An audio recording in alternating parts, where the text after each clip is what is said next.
Hello, good morning sir. Good morning student. कैसे हैं आप सभी लोग? तो बच्चों की डिमांड पर आज मैंने ग्रामीण निर्धनता पर एक क्लास बनाई है आप लोगों के लिए। तो आज हम लोग उसी टॉपिक पे बात करेंगे, ग्रामीण निर्धनता पे, यानी कि रूरल पॉवर्टी पे। तो जैसे सभी जानते हैं कि जो निर्धनता होती है वो सभी विकासशील जो समाज हैं उनकी एक बहुत बड़ी समस्या है। तो भारत जैसे जो कृषि प्रधान देश है वहाँ पर भी नगरों ग्रामीण जीवन में दोनों ही में ये निर्धनता व्याप्त है। व्यापक रूप से जो ये निर्धनता है यहाँ पर व्याप्त है। लेकिन हम ग्रामीण निर्धनता की अगर हम बात करें तो उससे पहले हम निर्धनता क्या होती है, उसकी परिभाषा क्या होती है, क्योंकि अलग अलग देशों में भी अलग अलग तरीके से जो निर्धनता है उसकी परिभाषा दी गई है। तो गोडार्ड कहते हैं इसमें कि निर्धनता उन वस्तुओं का अभाव है या अपर्याप्त पूर्ति है जो एक व्यक्ति तथा आश्रितों के स्वास्थ्य और कुशलता को बनाए रखने में आवश्यक होती है। यानी गोडार्ड बोलते हैं कि उन वस्तुओं की अपर्याप्त पूर्ति, यानी उन वस्तुओं, ये जो आवश्यक वस्तुएं हैं उनकी कमी, जिसके कारण वो स्वस्थ और अपने आप को कुशल बनाए रख सकते हैं, लेकिन वो उनको नहीं मिल पा रही है। वीवर कहते हैं निर्धनता के रहन सहन की एक ऐसी दशा के रूप में परिभाषित किया जा सकता है जिससे स्वास्थ्य और शारीरिक कुशलता का अभाव होता है यहाँ पर। तो ये थी वीवर। कुल मिला के अलग अलग जो विद्वान हैं वो अलग अलग तरीके से इसको परिभाषित करते हैं, क्योंकि अलग अलग देशों में इसकी अलग अलग मापदंड दिए गए हैं। हमारे देश भारत में भी कई जगह अलग अलग राज्यों ने अपने अपने क्षेत्रों में अलग अलग मापदंड इसके दे रखे हैं। भारत में ग्रामीण निर्धनता की अगर हम बात करें तो जैसे हम लोग जानते हैं कि भारत को एक धनी देश कहा जाता है, लेकिन यहाँ के निवासी निर्धन है, ये उक्ति एक बोली जाती है यहाँ पर। यहाँ पर जो आप देखते हैं ग्रामीण जीवन, वहाँ पर तुलनात्मक रूप से जो आवश्यकताएं होती हैं उनकी बहुत कमी यहाँ पर देखी जा सकती है। कृषि उत्पादन के जैसे पिछड़ापन हुए तरीके, आय का असमान वितरण, गांव में बुनियादी सुविधाओं का अभाव, भूमिहीन श्रमिकों की समस्याएं, स्वास्थ्य का निम्न स्तर और व्यापक रूप से फैली हुई जो अशिक्षा है, वे दशाएं हैं जो ये ग्रामीण निर्धनता है उसको और गंभीर समस्या बना देती हैं। भारत में अगर हम स्वतंत्रता के बाद की बात करें तो वहाँ पर निर्धनता की जो गंभीरता को देखते हुए, ग्रामीण जो निर्धनता है उसकी गंभीरता को देखते हुए भारत में बहुत से समाजशास्त्रियों और अर्थशास्त्रियों ने निर्धनता की राजनीति को ग्रामीण निर्धनता का सबसे प्रमुख आधार मानते हुए यह स्पष्ट करने का प्रयत्न किया है कि यहाँ पर लाखों जो करोड़ों धनराशि होती है वो केवल जो निर्धनता है उसको दूर करने के लिए होती है, लेकिन फिर भी यहाँ पर कोई उल्लेखनीय सुधार नहीं हो पाया है। यानी कि जैसी निर्धनता बनी है वैसे ही बनी रहती है, करोड़ रुपए खर्च हो जाते हैं, लेकिन उसका कोई उल्लेखनीय सुधार यहाँ पर देखने को नहीं मिलता है। भारत में जब सरकार ने गरीबी हटाओ का नारा देकर ग्रामीण निर्धनता को दूर करने के लिए एक व्यापक अभियान है उसको छेड़ा। यदि हम वर्ष 1991 को आधार मानकर चले तो इस समय अनुमान लगाया गया कि गाँव में 26% 26% परिवार निर्धनता की सीमा रेखा के नीचे रहते हैं। राष्ट्रीय नमूना जो सर्वेक्षण होता है जो कि इसका सांख्यिकीय आधार पर इसको प्रस्तुत करता है, वहाँ की जो रिपोर्ट आई है उसने कहा कि राष्ट्रव्यापी सर्वेक्षण के बाद वास्तविक स्थिति जो आई है उसकी रिपोर्ट में वहाँ पे कहा गया है कि देश में निर्धनता की जो सीमा रेखा के नीचे रहने वाले परिवारों की संख्या 28 यानी कि 28% से भी अधिक है। सरकार ने ग्रामीण निर्धनता की समस्या के समाधान के लिए एच.डी. तेंदुलकर समिति की अध्यक्षता में समिति का गठन किया। इस समिति ने गरीबी रेखा से उन ग्रामीणों को माना जिसमें 5 सदस्यों वाले 5 जो सदस्य हैं परिवारों की वार्षिक आय 6,500 रुपये पाए गए। यानी कि जिनकी वार्षिक आय 6,500 रुपये है वही ग्रामीण निर्धन है। इस आधार पर कमेटी ने 37.20 यानी कि 37.20% परिवारों को निर्धनता की रेखा के नीचे बताया। कीमतों में वृद्धि होने के बाद वर्ष 2007 से 11,000 रुपये की जिनकी वार्षिक आय है उनको ग्रामीण निर्धनता के नीचे रखा गया। इस समय जो सरकार थी उसने मनरेगा, स्वरोजगार, इंदिरा आवास योजना, राष्ट्रीय स्वास्थ्य मिशन, राष्ट्रीय पेयजल कार्यक्रम तथा भारी धनराशि करके जो निर्धनता है, ग्रामीण निर्धनता में कमी लाने का प्रयास किया। वर्ष 2011 और 12 में सरकार ने यह दावा किया कि इस समय तक निर्धनता रेखा के नीचे रहने वाले जो ग्रामीणों का प्रतिशत है वो 37.20 से घटकर 21.9 रह गया है। वर्ष 2011 में सरकार ने ग्रामीण क्षेत्रों के लिए उन परिवारों को निर्धन कहा जिसने प्रति व्यक्ति आय की जो आय है उसमें 26 रुपये थी, जिनकी आय 26 रुपये थी डेली की, प्रतिदिन की आय, जो यानी कि डेली 26 रुपये अर्जित कर लेते हैं, कमा लेते हैं, वही निर्धन परिवार के नीचे रखे गए। वर्ष 2013 में इसको 27.20 पैसे यानी कि 27 रुपये 20 पैसे जो प्रतिदिन प्रतिदैनिक आय कर लेते हैं उनको सरकार ने निर्धन कहा। इस प्रकार यह मान लिया गया कि गांव में वह परिवार निर्धन नहीं है जिसमें प्रति व्यक्ति मासिक आय जिनकी 816 रुपये है या इससे अधिक है, वो जो ग्रामीण हैं वो निर्धन नहीं माने गए।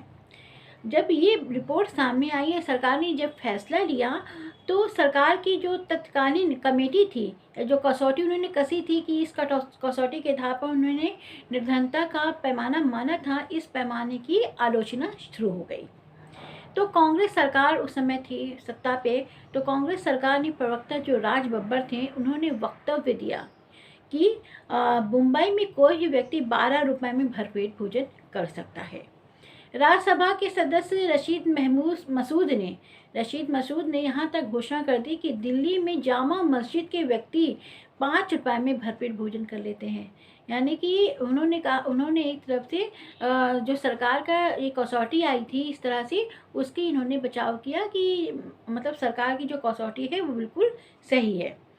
दैनिक जागरण ने अपने द्वारा किए गए सर्वेक्षण के आधार पर यह तथ्य स्पष्ट किया कि वर्ष 2005 में गरीबी रेखा के नीचे रहने वाले लोगों का प्रतिशत 54.70 था। वहीं वर्ष 2009 और 10 में प्रतिशत घटकर 53.50 रह गया है, यानी कि 2% यहाँ पर आप देख सकते हैं कि घटा दिया गया है। इसके बाद भारत में निर्धनता की समस्या के संबंधित एक बहुत बड़ा विरोधाभास यह देखा गया कि एक और जहाँ सरकार विकास योजना आयोग के पास कोई स्पष्ट पैमाना नहीं है, कि स्पष्ट पैमाना इसलिए नहीं कि उस पर कसौटी भी रखा जा सके, मतलब कि हाँ एक निश्चित पैमाना होना चाहिए कि जो सभी कहीं लागू हो, लेकिन सरकार के पास ऐसा कोई निश्चित पैमाना नहीं है ग्रामीण निर्धनता को मापने का या निर्धनता को मापने का,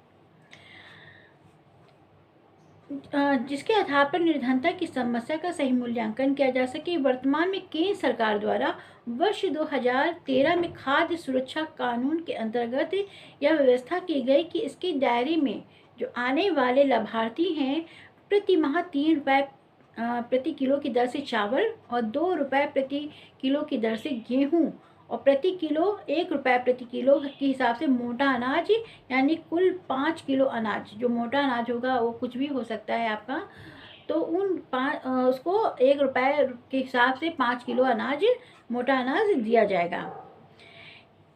इसके बाद सरकार ने यह घोषणा, अगर इस घोषणा की हम बात करें तो यदि गांव में निर्धनता की रेखा के नीचे वाले जो लोगों का प्रतिशत है 22% है, मान लेते हैं कि मतलब जो निर्धनता की जो समस्या कहा गया घट गई है, यहाँ पर घट गई है, तो अगर हम मान लेते हैं जो ग्रामीण निर्धनता है उसको 22% है, तो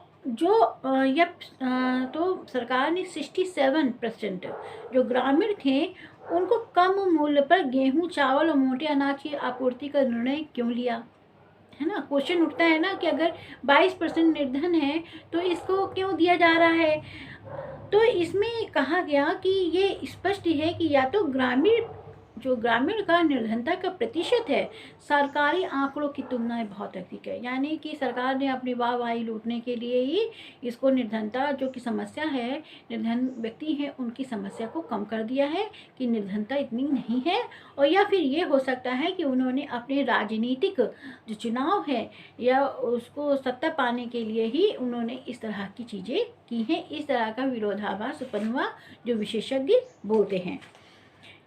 रमेश कुमार दुबे कहते हैं कि उनका एक लेख आया है, गरीबी घटाने का चमत्कार। रमेश दुबे का एक लेख है, गरीबी घटाने का चमत्कार। उन्होंने सरकारी आंकड़ों के आधार पर ही इस तथ्य को स्पष्ट किया कि भारत में भूमिहीन कृषक मजदूरों की संख्या में होने वाली वृद्धि ग्रामीण गरीबों के बढ़ने का ठोस संकेत है। और उसके अनुसार वर्ष 2001 और 11 के बीच 10 वर्षों में अपनी भूमि पर खेती करने वाले किसानों को 90 लाख कमी आई है। ग्रामीण गरीबी और कसौटी व स्वास्थ्य जो शिक्षा है, एजुकेशन है, जो एजुकेशन पॉलिसी है, उसमें ग्रामीणों को मिलने वाली जो सुविधाएं हैं उसमें एक विडंबना यह भी देखने को मिलती है कि ग्रामीण जनसंख्या भारत की जनसंख्या का 62% यानी कि 62% हिस्सा है।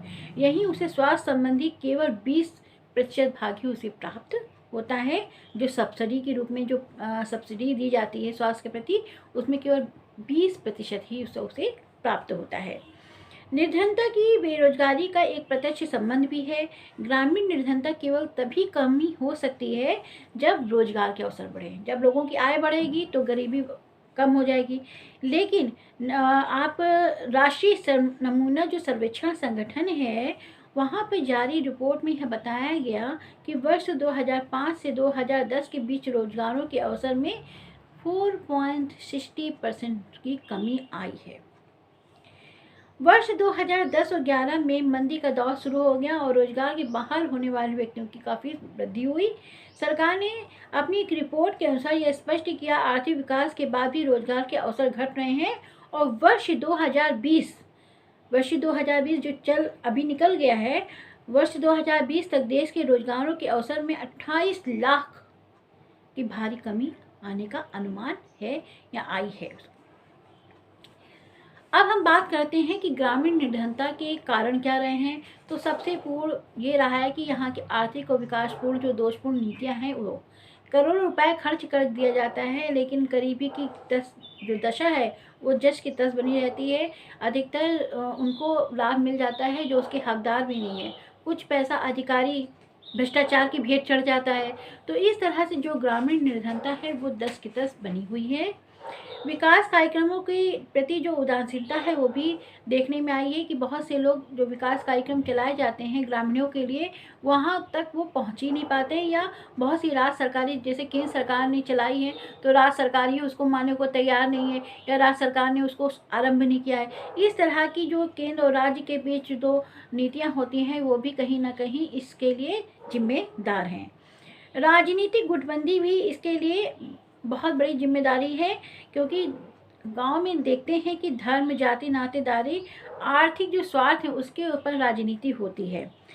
तो यहाँ पर भी जो राजनीतिक जो गुटबंदी है वो भी कहीं ना कहीं, क्योंकि जो आप अच्छी सरकार नहीं चुनेंगे तो वो अच्छा काम नहीं करेंगे। आप जाति के आधार पर, धर्म के आधार पर वोट देंगे तो क्या होगा, उसी आधार पर आएगा, अच्छा व्यक्ति नहीं चुन के आएगा तो क्या होगा, वहाँ कोई कार्यक्रम तो होगा नहीं। तो इस तरह की जो चीज़ें हैं वो भी यहाँ पर सामने आती हैं।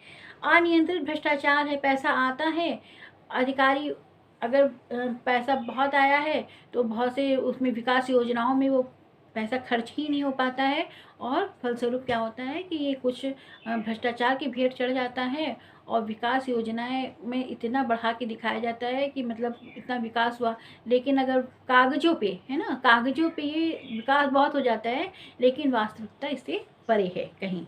रोजगार के अवसरों में भी कमी आई है, ये एक बहुत बड़ा कारण है।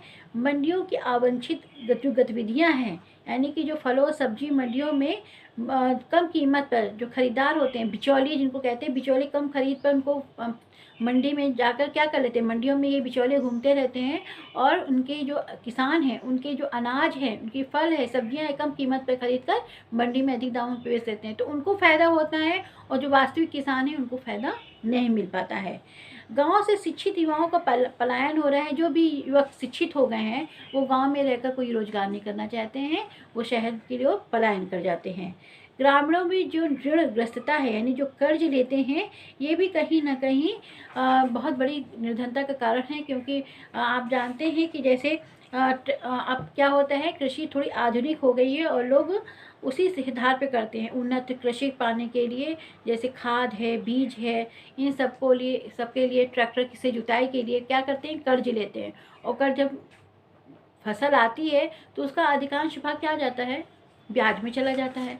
तो इस तरह से ये समस्या जस की तस बनी रहती है। जनसंख्या में वृद्धि भी इसका कारण है, बताने की ज़रूरत नहीं है कि क्या है ना। जनसंख्या वृद्धि जिस तरह से हो रही है वो भी जो है ना, क्योंकि खेत तो आपके छोटे हैं, जोते तो छोटी रह गई, लेकिन जो परिवार में खाने वालों की संख्या बढ़ती जाएगी तो वो निर्धनता समानता आती है। मुद्रा प्रसार तथा मूल्य वृद्धि, इसमें अर्थशास्त्रियों को मानना है कि घाटे की अर्थव्यवस्था में गुणात्मक रूप से मुद्रा प्रसार में वृद्धि करती है और इसी का परिणाम है कि विभिन्न वस्तुओं की कीमतों में तेजी से बढ़ने लगती हैं। और एक तो आय में कमी, दूसरी बढ़ती हुई कीमतें। तो कहाँ होगा, जो वर्तमान में क्रय शक्ति है वो कम पड़ जाएगी और ग्रामीण निर्धनता शुरू हो जाएगी। अब ग्रामीण निर्धनता के परिणाम क्या क्या हुए हैं तो देख लीजिए इसके। नियोजित स्वनिर्धनता में वृद्धि, यानी कि व्यक्ति खुद अपने आप को निर्धन मान लेता है, लेकिन जो व्यक्ति अच्छी से रहता है वो भी अपने आप को निर्धन मानकर उस पॉलिसी, उस कार्यक्रम का लाभ उठाता है जो कि सरकार ने ग्रामीण निर्धन के लिए चलाई है। बाल श्रमिकों की समस्या उत्पन्न होती है, यानी कि जो सरकार ने श्रम कानून बनाए हैं, लेकिन अगर वास्तविक रूप से देखें तो आज भी बाल श्रम आप देख सकते हैं, बाल श्रम कम नहीं हुआ है, बाल श्रम में वृद्धि हुई है आप देखेंगे। तो यहाँ पर जो छोटे छोटे बच्चे हैं वो कहीं ना कहीं खेती भूमिहीन जो कृषक हैं, उनके परिवार अगर बड़े हैं तो उनके बच्चे क्या करते हैं, दूसरे खेती पर जो है ना काम करते हैं जाकर। तो इस तरह के बाल श्रमिकों की समस्या बढ़ती जा रही है। ग्रामीण अपराधों में वृद्धि हो रही है। अब गाँव में भी चोरी डकैती बलात्कार है ना, इस तरह की जो अपहरण की समस्याएं हैं वो भी देखने को मिल रही हैं। दुर्बल ग्रामीण जीवन में असुरक्षा हो गई है, यानी कि जो अनुसूचित जाति तथा जो संपन्न जाति हैं, ग्रामीण अपनी ही जाति की कमजोर वर्गों पर समय समय पर ऋण देकर उनसे ब्याज की धनराशि वसूल करते हैं। यानी कि जो अपने ही लोग हैं, जो उसी कास्ट के लोग हैं, SC ST कहते थे बहुत गरीब है, लेकिन उसमें जो थोड़ा संपन्न हो गए हैं वो अपने ही जाति के लोगों का ही शोषण कर रहे हैं। तो इस तरह से जो चीज़ें हैं वो भी कहीं ना कहीं इसके लिए बहुत बड़ा कारण परिणाम सिद्ध हो रही हैं। मानसिक तनाव, आत्महत्याएं और पारिवारिक विघटन के कारण भी अब क्या हो रहा है, लोगों को कर्ज चुकाना है, आत्महत्याएं की तेज़ी से बढ़ रही हैं, पारिवारिक विघटन के कारण आत्महत्याएं बहुत तेज़ी से बढ़ रही हैं। तो इस तरह की समस्याएं यहाँ पर देखने को मिलती है। निर्धनता की जो संस्कृति है उसका विकास होता है। लोग कहते हैं हम निर्धन हैं और हमेशा निर्धन बने रहेंगे, इस तरह की सोच भी निर्धनता का प्रमुख कारण है। कृषक असंतोष एवं आंदोलन, जो कृषक असंतोष हैं, जिनको वंचित रह गए हैं सुख सुविधाओं से, वो अपने अधिकारों से जो वंचित हो गए वह भी असंतोष जो आंदोलन के रूप में, नक्सलबाड़ी आंदोलन आपने सुना होगा, ये असंतोष कृषक थे, लेकिन आज उनका भी रूप बदल चुका है। इस तरह की जो चीज़ें हैं वो कहीं ना कहीं निर्धनता के परिणाम के रूप में सामने आई हैं। जो नक्सलबाड़ी है या नक्सल आंदोलन है वो आप कह सकते हैं कि इस तरह का ही परिणाम है। इसके सुझाव क्या क्या दिए जा सकते हैं जिससे जो ग्रामीण निर्धनता है वो दूर हो सके। पहला, पूरक व्यवसायों का विकास, यानी कि जो आप खेती तो बढ़ा नहीं सकते, ज़मीन बढ़ा नहीं सकते, लेकिन उसके साथ दूसरे काम, कुटीर उद्योग धंधे कर सकते हैं। मछली पालन है, पापड़ बनाना है, अचार बनाना है, इस तरह का प्रशिक्षण देकर उनकी आय को बढ़ाया जा सकता है।